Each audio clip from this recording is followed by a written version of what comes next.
Hey everyone, Andrew here, bringing you another video review, and today we're going to be doing my long overdue third part to George Perez's Wonder Woman series, Beauty and the Beast. Take a look at that. Very nice cover. Always good covers on Wonder Woman comics. Now, Beauty and the Beast can be divided up into three parts, and that's what I'm going to do, at least for this review. The first part deals with the Silver Swan. Now, Wonder Woman has become incredibly popular. She's the new big thing. And the publicist that works for her sees this as an opportunity to get some money. So she holds a charity event in Wonder Woman's name. Of course, it's not necessary to help out any charities. It's more or less just to promote Wonder Woman. But Wonder Woman is still young and naive at this point, so she doesn't realize that right away. She goes to this charity event and shows up in her cape and flying around, and it's just absolutely beautiful. Everything's working out fine. That's until the Silver Swan shows up.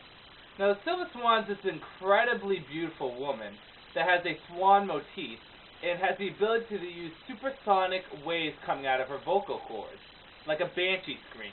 It's very powerful and very annoying. In addition to that, she has the ability of flight and a few other nifty things, but nothing really big. It's mostly her scream that makes her an effective enemy. She shows up with an incredible hatred for Wonder Woman and just starts trashing the place, destroying everything in sight, and attacking Wonder Woman. And they have a full-fledged fight. Oh, wow, they pull off all the stops. Wonder Woman uses the lasso of truth, throws her tiara, they fight in the water, fight in the air. This goes all out. It's one of the best Wonder Woman fight scenes I've seen. It was a really good fight scene. Eventually, Wonder Woman is able to subdue the Silver Swan, but she is knocked away into a distant place, and you don't know what happens to her. And Wonder Woman starts to realize, it really starts to come to her that, this wasn't for charity. This was just because, people are greedy and they're using my name the wrong way. I did not come to man's world to be promoted and showed around like some kind of merchandise. I'm here to bring the word of peace. So Wonder Woman kind of goes off all sad. The next part deals with Darkseid and Mount Olympus. Now, Darkseid invades Mount Olympus and wrecks the place up and recreates it in his own image. And all the gods kind of just, scurry away because they're scared of Darkseid. Like I said before, new gods are actually stronger than the Greek gods. The Greek gods are actually offshoots of the new gods. They're not quite as strong. Although they are magical and they have a different variety of powers, they're not quite as strong. And definitely without Ares being there, they definitely don't have a shot at taking down Darkseid. The only one that stays is Hermes. So Darkseid wrecks Mount Olympus and makes it in his own image. At the same time, Wonder Woman and Superman actually start to have their first date. And right away, Superman kisses Wonder Woman, which is very out of character. And Wonder Woman's like, whoa, slow down, Superman. Let's do this slowly. And they talk, and they really get to know each other, and then bam, a boom tube opens. And Wonder Woman hears Hermes' voice. And she's like, oh no, there's danger at Mount Olympus, I need to go. Superman follows. Now, Mount Olympus' powers are a little whacked out. Eventually they get separated, and they actually get into a confrontation with doppelgangers of each other. Killerback, disguised as Superman, attacks Wonder Woman, and Amazing Grace, disguised as Wonder Woman, attacks Superman. They get into a tussle, and eventually they scurry away and have the real McCoys, the real Wonder Woman, the real Superman fight each other. Of course, Wonder Woman and Superman knew that they were each other, and they only used it as a trick to get close to Darkseid. They have a little conversation with Darkseid. No real fighting, is more verbal than anything. Darkseid boom tubes away, not before destroying Mount Olympus. And that is the end of that story. The last story deals with Circe. Upset about how her mission has been going in man's world, Wonder Woman decides to go back to her roots and travel to Greece. Now, there's this island in Greece that every time she goes there, something happens to her. She passes out, she gets attacked, something happens to her. Eventually, they travel to this island, and Wonder Woman gets captured by this woman named Circe. Now, Circe has to be one of the best Wonder Woman villains ever.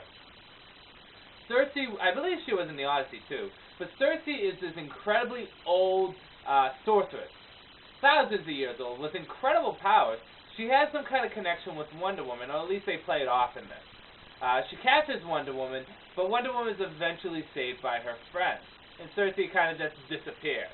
It's not the best introduction of Cersei, and it's not the best comic with Cersei in it, but there's a lot of good comics with Cersei in it. I'll deal with Cersei later in some of my other Wonder Woman reviews. But Cersei disappears, and that's the end of the issue. And the graphic novel finishes off with the publicist lady getting killed, being found murdered, or let me just check. I believe they promote it as yeah, she was murdered. Body found shot in a Boston building. So the publicist is dead. Good. I did not like the publicist at all. Anyways, with that said, on to the good, the bad, and whether you should get it. The good thing is it's divided up into 3 parts, and each part has its big villain. Darkseid, Silver Swan, and Cersei. I always liked Silver Swan. I thought she was actually kind of a cool villain. I like the original more than the second one. Darkseid's always an awesome villain to have in there. And Cersei, she's one of my favorite Wonder Woman villains. So you have a good balance of villains there. In addition to that, the writing, the dialogue is great. The themes that are delivered, especially Wonder Woman believing she's losing her way in the world. That's an interesting take. And it just, everything came together well. George Perez does a good job on the stuff. Now into the bad. The only bad I could say is that these are all great villains. Silver Swan, Darkseid, and Cersei. But I felt as though, although they divided it up equal into 3 parts, I felt as though you could actually done a graphic novel or a story arc on each one. They could have committed a few more issues to each villain. Like Cersei, it felt like it was very short, and it was just like, it just happened. I felt they could have done more with Cersei, and so it's Swan. Darkseid they did a fair amount with. I think Darkseid worked the best out of all of them. So my only real complaint in this one is they could have committed more time to each villain or bad guy. But on a whole, I have to say, Beauty and the Beast, it plays better than the last Wonder Woman George Perez graphic novel. I do recommend this. I do recommend all of George Perez's run. Definitely pick this up. Beauty and the Beast is a really good graphic novel. I do suggest picking up the first 2 of George Perez's run. But, what is it? Gods, Immortals, and Challenge of the Gods. But this is definitely a great graphic novel. Pick it up. With that said, this is Andrew saying peace out for now.